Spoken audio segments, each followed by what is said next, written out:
Hi friends, welcome back to my channel. ಇವತ್ತು ನಾನು ನಿಮ್ಮ ಜೊತೆ ಶೇರ್ ಮಾಡ್ತಾ ಇದ್ದೀನಿ ಹೇರ್ ಗ್ರೋತ್ ಚೂರ್ಣ. ಹೊರಗಡೆ ನಿಮಗೆ ತುಂಬ ಎಕ್ಸ್ಪೆನ್ಸಿವ್ ಇದೆ, ಬಟ್ ಮನೇಲಿ ತುಂಬ ಈಸಿಯಾಗಿ ಮಾಡ್ಕೋಬೋದು. ಇದು ಊಟ ಆದಮೇಲೆ ತೊಗೋಬೇಕು. 1 ಸ್ಪೂನ್ಗೆ ಬಿಸಿನೀರು ಹಾಕ್ಕೊಂಡು ಕುಡಿಯೋವಂಥದ್ದು. ತುಂಬ ಅಂದರೆ ತುಂಬ ಬೆನಿಫಿಟ್ ಇದೆ ಹೇರ್ ಗ್ರೋತ್ಗೆ. ಆಮೇಲೆ ಡೈಜೆಷನ್ ಪ್ರಾಬ್ಲಮ್ಸ್ಗಿರ್ಬೋದು, ಬ್ಲಡ್ ಸರ್ಕ್ಯುಲೇಷನ್ಗಿರ್ಬೋದು ಭಾಳ ವರ್ಕ್ ಮಾಡುತ್ತಿದ್ದು.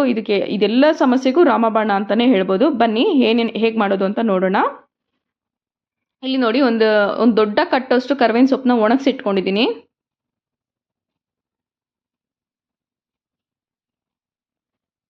ಇದು ನೋಡಿ, ತಾರೆಕಾಯಿ ಒಂದು 5 ದೊಡ್ಡದು, ಶುಂಠಿ ಒಂದು 3 ಪೀಸ್ ತೊಗೊಂಡಿದ್ದೀನಿ, ಒಣ ಶುಂಠಿ,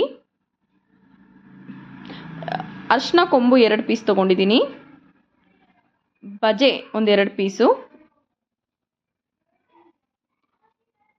ಇದು ಜ್ಯೇಷ್ಠ ಮಧು ಒಂದು 2 ಪೀಸ್ ತೊಗೊಂಡಿದ್ದೀನಿ,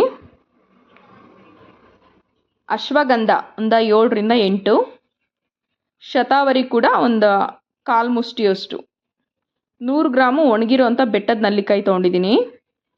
ಇದು ಕಾರೆಕಾಯಿ ಅಂತ, ಇದನ್ನ ಚೆಚ್ಬಿಟ್ಟು ಇದರಲ್ಲಿರೋ ಬೀಜನ ತೆಗೆದುಬಿಟ್ಟು ಬಳಸ್ತಾ ಇದ್ದೀನಿ.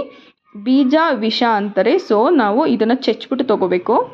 ಅದರೊಳಗಡೆ ಇರೋ ಬೀಜನ ತೆಗೆದುಬಿಟ್ಟು ಮೇಲ್ಗಡೆದು ಮಾತ್ರ ಯೂಸ್ ಮಾಡಬೇಕು. ನೀವು ಹೊರಗಡೆ ತೊಗೊಂಡ್ರೆ ತ್ರಿಫಲ ಚೂರ್ಣ ಅಂತ ಬೀಜ ಸಮೇತ ಪೌಡ್ರ್ ಮಾಡಿ ಕಳಿಸ್ತಾರೆ. ಅದ್ರ ಬದಲು ಮನೇಲಿ ಮಾಡಿಕೊಂಡ್ರೆ ತುಂಬ ಒಳ್ಳೆಯದು.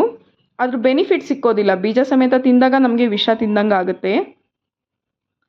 ಇಲ್ಲಿ ನೋಡಿ, ನುಗ್ಗೆ ಸೊಪ್ಪನ್ನ 2 ದೊಡ್ಡ ಕಟ್ಟು ನುಗ್ಗೆ ಸೊಪ್ಪನ್ನ ತೊಳೆದ್ಬಿಟ್ಟು ನೆರಳಲ್ಲಿ ಒಣಗಿಸಿ ಇಟ್ಕೊಂಡಿದ್ದೀನಿ. ಸ್ವಲ್ಪ ಟೈಮ್ ಕೊಟ್ಟರೆ ಇದೆಲ್ಲ ನಾವು ಮನೇಲೇ ಈಸಿಯಾಗಿ ಮಾಡ್ಕೊಬೋದು.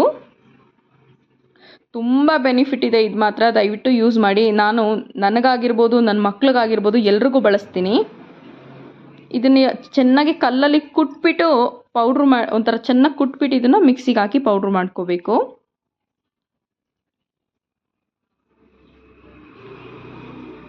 ಹಾಗೆ ಹಾಕಿದ್ರೆ ಇದು ಮಿಕ್ಸಿಗೆ ಸರಿಯಾಗಿ ಸಿಗೋದಿಲ್ಲ.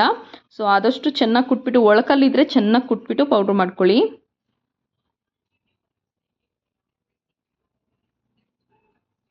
ನೋಡಿ, ಇವಾಗ ಇದೆಲ್ಲ ಚೆನ್ನಾಗಿ ಜರಡಿ ಹಿಡ್ಕೊತೀನಿ. ಇದೇ ಥರ ಕರ್ಬೇವಿನ ಸೊಪ್ಪು, ನುಗ್ಗೆ ಸೊಪ್ಪು ಎಲ್ಲದನ್ನೂ ಅಷ್ಟೇ ಮಿಕ್ಸಿ ಮಾಡಿಬಿಟ್ಟು ಚೆನ್ನಾಗಿ ಜರಡಿ ಹಿಡ್ಕೋಬೇಕು. ತುಂಬ ಚೆನ್ನಾಗಿ ಹೇರ್ ಬೆಳೆಯುತ್ತೆ. ಆಮೇಲೆ ಬ್ಲಡ್ ಸರ್ಕ್ಯುಲೇಷನ್ ಆಗುತ್ತೆ. ಡೈಜೆಷನ್ ಪ್ರಾಬ್ಲಮ್ಸ್ ಇದ್ದವ್ರಿಗೆ ತುಂಬ ಚೆನ್ನಾಗಿದು ಕೆಲಸ ಮಾಡುತ್ತೆ. ಟ್ರೈ ಮಾಡಿ, ಮನೇಲೇ ಮಾಡ್ಕೊಳ್ಳಿ. ತುಂಬ ಈಸಿ ಇದು. ನಿಮಗೆ ಹೊರಗಡೆ ತುಂಬ ದುಡ್ಡು ಕೊಟ್ಟು ತೊಗೊಳೋದ್ಕಿಂತ ಇದು ಮನೇಲಿ ನಮಗೆ ಕಮ್ಮಿ ದುಡ್ಡಲ್ಲಿ ಆಗುತ್ತೆ. ನೋಡಿ, ಈಗ ನುಗ್ಗೆ ಸೊಪ್ಪನ್ನು ಕೂಡ ನಾನು ಪೌಡ್ರ್ ಮಾಡಿ ಜರಡಿ ಹಿಡ್ಕೊತಾ ಇದ್ದೀನಿ. ಇಷ್ಟೇ ನೋಡಿ. ಇವಾಗ ಇದನ್ನು ಎಲ್ಲದನ್ನು ಮಿಕ್ಸ್ ಮಾಡಿಬಿಟ್ಟು ನಾನು ಇದನ್ನು ಒಂದು ಡಬ್ಬಕ್ಕೆ ಹಾಕಿಟ್ಕೊತೀನಿ. Thank you for watching.